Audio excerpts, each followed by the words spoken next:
Nakatakdang magtungo sa Japan sina Pangulong Ferdinand R. Marcos Jr. at First Lady Liza Marcos para sa isang state visit mula May 26 hanggang May 29. Ito ay kasunod ng imbitasyon ng Japanese government.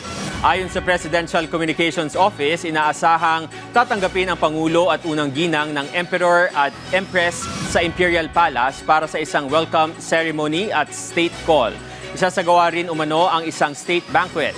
Magkakaroon din ng pulong ang presidente at si Japanese Prime Minister Takaichi Sanei kung saan tatalakayin ang partnership ng Pilipinas at Japan lalo na sa usapin ng enerhiya at food security. Kasama rin sa schedule ng punong ehekutibo ang pakikipagpulong sa mga Japanese business groups para makapaghikayat ng investors sa Pilipinas. Bibisita rin ang Pangulo sa Filipino community roon para kumustahin ang kanilang estado.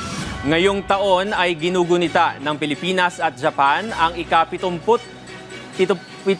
taong anibersaryo ng ating diplomatikong ugnayan.